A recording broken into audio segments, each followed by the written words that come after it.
My dear students and viewers, आप सभी को मेरा नमस्कार। मैं संतोष सर सीरीज मैथ का यानी कि मैथ का सीरीज लेकर अब आ गया हूँ। यानी लेवल 1 का वीडियो नंबर 1 है मैथ के लिए।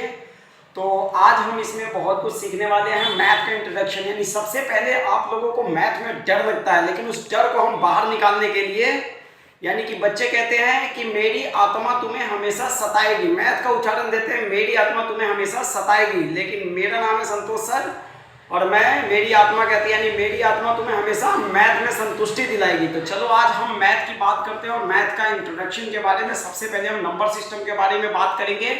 और चलो तो आते हैं हम सबसे पहले मैथ के बारे में, यानी नंबर सिस्टम। नंबर सिस्टम का मतलब होता है संख्या पद्धति। नंबर सिस्टम का मतलब संख्या पद्धति। तो सबसे पहले नंबर सिस्टम को कई भागों में बांटा गया है, जिसको हम डेसिमल बेस वैल्यू कहते हैं। इसकी टोटल नंबर होते हैं 10 होते हैं, जो 0 से लेकर 9 तक के डिजिट को बोलते हैं। 0 1 2 3 4 5 6 7 8 9, ये टोटल हमारा कौन सा होता है? 10 होता है। डेसिमल बेस वैल्यू कहते हैं इसे। दूसरा होता है बाइनरी बेस वैल्यू, जिसको हम 0 और 1 को, जिसमें टोटल नंबर होता है 2। और आगे ऑक्टल होता है, ऑक्टल बेस वैल्यू, जिसको 0 1 2 3 4 5 6 7 8, यानी टोटल 8 नंबर होते हैं इसमें, जिसको हम ऑक्टल बेस वैल्यू कहते हैं। इसके अलावा हेक्साडेसिमल बेस वैल्यू होता है, जिसमें टोटल 16 नंबर होते हैं, और इसमें आता है 0 1 2 3 4 5 6 7 8 9। इसके अलावा A B C D E F, तो कुल मिला के हमारे पास 16 डिजिट के होते हैं, ये 16 होते हैं। तो नंबर सिस्टम को हम 4 अलग अलग तरीकों से पढ़ेंगे, इनको हम बाद में डिटेल्स में पढ़ेंगे। अभी हमारा इंट्रोडक्शन क्लासेस है, तो इसमें हम केवल आपको इंट्रोडक्शन करेंगे, थोड़ा सा परिचय करेंगे। कुछ बातें आपको नोट रखने हैं, याद रखने हैं, जैसे कि प्रत्येक संख्या अंकों द्वारा बनाई जाती है, और अतः कुल अंकों की संख्या 0 से लेकर 9 तक कुल टोटल 10 हो जाते हैं। यानी 0 1 2 3 4 5 6 7 8 9 10, इसे हिंदी में बोलते हैं 0 1 2 3 4 5 6 7 8 9। यानी टोटल 0 से लेकर 9 तक के अंक को हम 10 अंकों में बदल देते हैं, यानी टोटल 10 हो जाते हैं। कुल अंकों की संख्या कितनी हुई?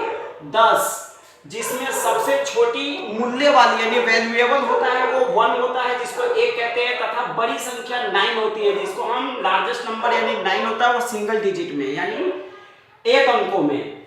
जबकि 2 अंकों की सबसे छोटी संख्या 10 होती है, 2 अंकों की सबसे बड़ी संख्या 99 यानी कि 99 होते हैं, और छोटी होती है वो यानी 10 यानी 10 होते हैं। इसी तरह 3 अंकों की सबसे छोटी संख्या 100 होता है, यानी कि 100 100, तथा 3 अंकों की सबसे बड़ी संख्या यानी कि 999 होता है, 9999 कहते हैं, 999 कहते हैं। इसके अलावा 0 शून्य शून्य जो होते हैं वो नॉन वैल्यूएबल होता है, यानी उसको हम नहीं तो धनात्मक कहते हैं, नहीं उसे हम ऋणात्मक कहते हैं, नहीं वो पॉजिटिव इंटीजर होता है, नहीं वो नेगेटिव इंटीजर होता है, और वो सिंगल में किसी भी तरीके की कोई वैल्यू नहीं रखता। लेकिन जब किसी अंक के आगे लगने लगता है तो उसकी वैल्यू बढ़ जाती है। यानी कि हम कह सकते हैं कि किसी दूसरे अंक पर लगने से बढ़ता है, यानी 1 पर अगर हम 0 लगा दे तो वो 10 हो जाता है। इसी तरीके से यानी उसकी कीमत कितनी हो जाएगी? 10। तो जब हम 1 के आगे लगाते हैं तो 10 हो जाता है। ऐसे ही 1 के आगे 2 बार 0 लगा देंगे तो 100 हो जाएगा। इसी तरीके से 1 के आगे 3 बार 0 लगाएंगे तो 1000 हो जाएगा। तो इस तरीके से 0 की वैल्यू बढ़ती चली जाती है।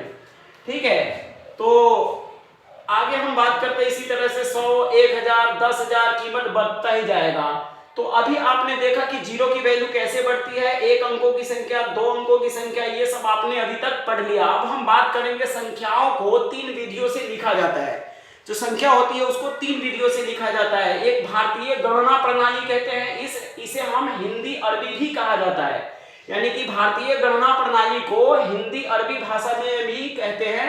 और इसका न्यूमेरिकल जो टोटल नंबर होता है वो 0 1 2 3 4 5 6 7 8 9 तक के डिजिट को हम बोलते हैं। अथवा दूसरा होता है वो है अंतरराष्ट्रीय गणना प्रणाली कहते हैं, यानी अंतरराष्ट्रीय गणना प्रणाली, इसे ब्रिटिश प्रणाली भी कहा जाता है, जिसको हम मिलियन बिलियन ट्रिलियन जैसे चीजों में हम काउंटिंग करते हैं। हालांकि ये भी एक अनकाउंटेबल तक होते हैं, यानी अनगिनत तक होते हैं, तो हम इसे मिलियन बिलियन ट्रिलियन कौन सी पद्धति होती है? ये अंतरराष्ट्रीय गणना प्रणाली, अथवा हम इसे ब्रिटिश प्रणाली भी हम कहते हैं। साथ में एक रोमन संख्या होती है जिसको रोमन प्रणाली कहते हैं, जिसमें हम 1 2 3 4 5 6 7 8 9 10 20, 30 इस तरीके से, यानी डबल एक्स लिखेंगे 20 हो जाएगा, ट्रिपल एक्स लिखेंगे 30 हो जाएगा, XL 40 को बोलते हैं यानी 40 को बोलते हैं, L 50 होता है, C 100 होता है यानी कि 100 को बोलते हैं, D हमारा 500 होता है। इस तरीके से अनलिमिटेड होता है यानी अनकाउंटेबल तक होता है। तो अभी ये चीजें आपने पढ़ा, यानी कि संख्याओं को 3 विधियों के रूप में लिखते हैं, जिसमें आपने देखा भारतीय गणना प्रणाली, अंतरराष्ट्रीय गणना प्रणाली और रोमन प्रणाली।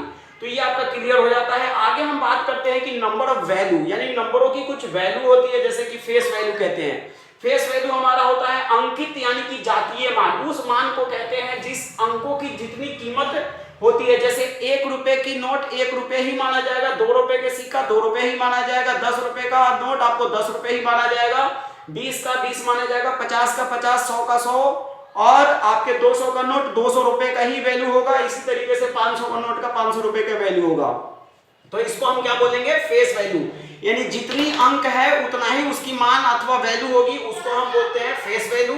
अगर हम बात करें दूसरा प्लेस वैल्यू की, तो प्लेस वैल्यू का मतलब स्थानीय मान होता है, उस मान को कहते हैं जिस स्थान पर अंक होता है।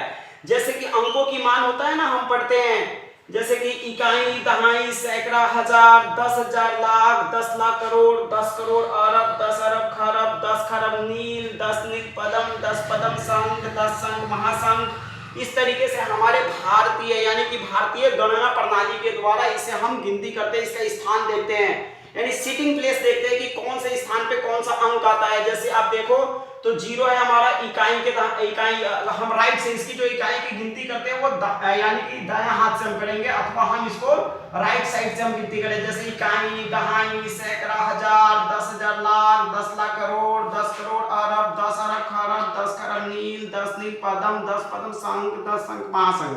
इस तरीके से शून्य की संख्या भी हम ज्ञात कर सकते हैं, यानी शून्य की संख्या को हम कैसे समझेंगे, जैसे कि 0 है तो इकाई पर कोई 0 नहीं होता, दहाई पर 1 0 होता है तो देखो 1 आ रहा है। अगर इसी तरीके से सैकड़ा पर 2 0 होता है, यानी 1000 पे 3 0 होता है। इसके अलावा अगर हम 10,000 की बात करें तो 10,000 पे कितना हमारे पास हो 4 0 होता है, 1 लाख पे 5 0 होता है। इसके अलावा 10 लाख पे कितने 0 होते हैं हमारे, 10 लाख पे यानी कि देखा जाए तो यहाँ पे 6 0 होते हैं। 1 करोड़ पे कितना होते हैं, 7 0 होते हैं। 1 करोड़ पे कितने 0 हो गया हमारा, 7 0 हो गया। तो इस तरीके से हम आगे बढ़ते जाएंगे। 10 करोड़ पे कितने 0 होते हैं, तो 10 करोड़ के सामने आप देखो तो 8 होते हैं। यानी अरब की बात करें तो अरब पे कितने 0 होते हैं हमारे पास, 9 0 होते हैं। ठीक है, इस तरीके से फिर 0 की बात करें तो 10 आप मान जाओगे, 10 अरब पे हमारे पास कितने होते हैं, यानी कि 10 0 हो जाएंगे। इसके अलावा 11 12 ऐसे आप देखते हुए आप चले जाओगे। महासंघ का टोटल आपके 0 की संख्या देखा जाए तो 8 यानी 18 0 हो जाएंगे। तो ये महासंख्या, तो ऐसे 0 की संख्या भी आप काउंटिंग कर सकते हैं। तो अभी तक आपने नंबर सिस्टम के बारे में यानी संख्या पद्धति के बारे में पढ़ा, संख्याओं को 3 विधियों के बारे में पढ़ा, कौन कौन से होते हैं। इसके अलावा फेस वैल्यू, प्लेस वैल्यू, भारतीय गणना प्रणाली, ये सारे आपके कॉन्सेप्ट क्लियर हो चुके हैं। शून्य की संख्या, इसे बार बार देखिए और बार बार याद करें, जितनी भी जल्दी हो सके इसे आप रिपीट कर करके देखें, ताकि आपको ये सारी चीजें बेसिक लेवल पे मजबूत हो। जब तक आपका बेस मजबूत नहीं होगा तब तक आप मैथ को समझ नहीं पाएंगे। तो बेस को मजबूत करने के लिए सबसे पहले इन सब चीजों को अच्छे से वीडियो को देखिए, समझिए और इसे बार बार लिख के प्रैक्टिस कीजिए। चलो हम आगे और बात करते हैं। अब आते हैं नंबर ऑफ यानी कि नेम ऑफ नंबर, संख्याओं के कुछ नाम होते हैं। जो भी जितनी भी संख्या आपने पढ़ा उन सब संख्याओं के कुछ नाम होते हैं, इनके अलग अलग ग्रुप बने होते हैं। अब वो नेम ऑफ नंबर्स यानी संख्याओं के कुछ नाम होते हैं जिसे अलग अलग ग्रुप में हम पढ़ते हैं। सबसे पहले आता है होल नंबर। होल नंबर को संपूर्ण संख्या कहते हैं, जो 0 से लेके अनंत तक यानी इन्फिनिटिव होते हैं। जैसे कि 0 1 2 3 4 5 6 7 8 9 इन्फिनिटिव यानी अनगिनत तक जाते हैं, अनलिमिटेड कह लो या इसे आप अनंत तक कह लो। दूसरा होता है नेचुरल नंबर, जो कि 1 से शुरू होता है, अनंत तक चलता है। 1 2 3 4 5 6 7 8 9 इन्फिनिटिव का साइन है। इसके अलावा अपने इवन नंबर के बारे में, तो इवन नंबर का मतलब होता है सम संख्या, जो कि 2 के पहाड़े से कट जाते हैं, और जो 2 के पहाड़े से ना काटे उसे हम ओड नंबर कहते हैं, यानी विषम संख्या कहते हैं, जो 2 के पहाड़े से नहीं करता है। जैसे कि 1 3 5 7 9 11 13 15 17 इस तरीके से क्या है, ये इन्फिनिटिव होते हैं, अनंत तक होते हैं, ओड नंबर कहलाते हैं। प्रीफिक्स नंबर होता है पूर्ववर्ती संख्या। पूर्ववर्ती संख्या यानी कि जो 1 घटाने से प्राप्त होता है वो पहली वाली संख्या आ जाएगी। जैसे एग्जांपल में 8 में से 1 घटाएंगे 7 तो 7 एक यानी कि पूर्ववर्ती संख्या हो गया। 26 में 1 घटा देंगे 25 आ जाएगा, पूर्ववर्ती संख्या है। 10 में 1 घटा देंगे 9 यानी कि पूर्ववर्ती संख्या है। इसी तरीके से सफिक्स नंबर होते हैं जिसको उत्तरवर्ती संख्या कहते हैं, जो एक जोड़ने से प्राप्त होता है। जैसे कि 7 में 1 जोड़ देंगे तो 8 हो जाएगा, 9 में 1 जोड़ देंगे 10 हो जाएगा, 99 में 1 जोड़ देंगे 100 हो जाएगा। तो ये हमारा क्या है, उत्तरवर्ती संख्या होते हैं।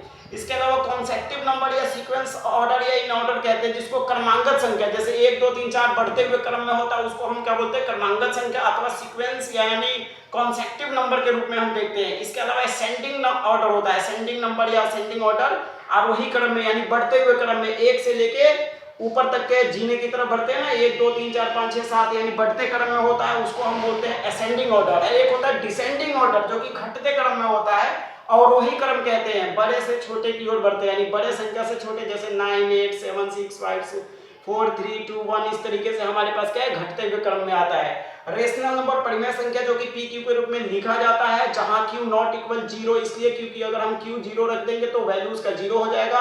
जहां पी क्यू एक पूर्णांक होता है परिमेय संख्या के अंदर, जैसे 1/2 3/4 -5 0 7/-2 -5/7 ऐसे लिख सकते हैं, इसे हम परिमेय संख्या कहते हैं। अपरिमेय संख्या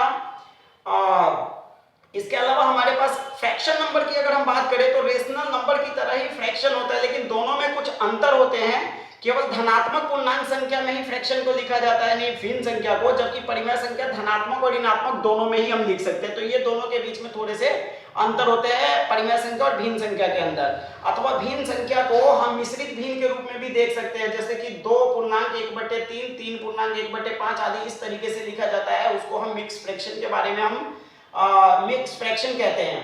आगे इरेशनल नंबर यानी रेशनल का इरेशनल नंबर होता है, अपरिमेय संख्या जो पी क्यू के रूप में नहीं लिखा जाता है, जैसे कि अंडर रूट में लिखा जाता है, √2 √3 √5 पाई या इस तरीके के संख्या जो कि हम इरेशनल नंबर यानी अपरिमेय संख्या कहते हैं। कंपोजिट नंबर होता है भाज्य संख्या जो अपने के अलावा दूसरे किसी संख्या से यानी कॉमन किसी टेबल से किसी पहाड़े से कट जाए, उसे हम भाज्य संख्या कहते हैं। और अभाज्य यानी प्राइम नंबर यानी अभाज्य संख्या उसको कहते हैं जो अपने सिवा किसी से ना कटे, जैसे 2 हो गया 3 हो गया 5 हो गया 7 हो गया 11 हो गया 13 हो गया 17 हो गया 19 हो गया, ये सब खुद अपने सिवा किसी दूसरे संख्या से नहीं करते, किसी कॉमन टेबल से नहीं करते, उसको हम क्या बोलते हैं, प्राइम नंबर कहते हैं, अभाज्य संख्या कहते हैं। को कंपोजिट नंबर कहते हैं जो किसी कॉमन से दोनों ही कट जाए, जैसे 2 के पहाड़े से 2 भी कट सकता है, 4 भी कट सकता है, 2 के पहाड़े से 4 भी कट जाएगा, 6 भी कट जाएगा, इसी तरीके से 6 और 8 यानी कि दोनों ही 2 के टेबल से कट जाएगा। तो जो कॉमन टेबल से कट जाए उसे को कंपोजिट कहते हैं। और को प्राइम जो किसी कॉमन पहाड़े से ना कटे यानी उसको पेयर में होता है, जोड़ा होता है, और जो कॉमन किसी पहाड़े से नहीं करते 2 3 3 4 5 6 ये सब अलग अलग होते हैं, इनमें हम क्या कहते हैं कि किसी भी पहाड़े से नहीं कटेगा, इसे हम को प्राइम के रूप में देखते हैं।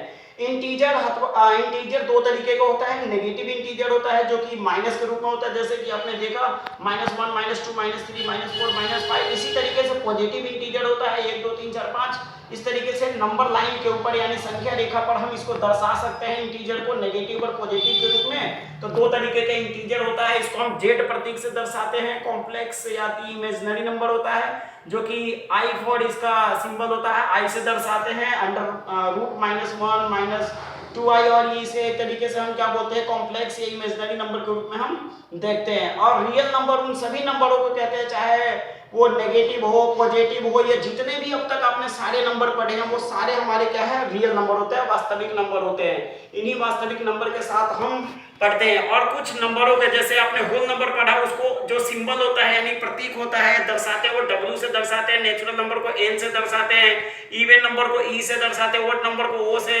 तो ये कुछ हमारे पास क्या है। इसके अलावा रेशनल नंबर को Q से दर्शाते हैं और इरेशनल नंबर को I से दर्शाते हैं। तो ये सारे चीजें हमारे नंबर सिस्टम के बारे में है। जब तक आपको नंबर सिस्टम अच्छे से नहीं आएगा तब तक आप मैथ को नहीं समझ पाओगे। तो ये इस वीडियो के अंदर सिर्फ आपको नंबर सिस्टम के बारे में परिचय देना था। तो मैं चाहता हूं कि आप मेरे वीडियो को ज़्यादा से ज़्यादा लोगों में शेयर कीजिए, आप खुद ज़्यादा से ज़्यादा इसको देखिए और अपने दोस्तों फ्रेंडों में शेयर कीजिए, ताकि मैं आप सबको बेहतरीन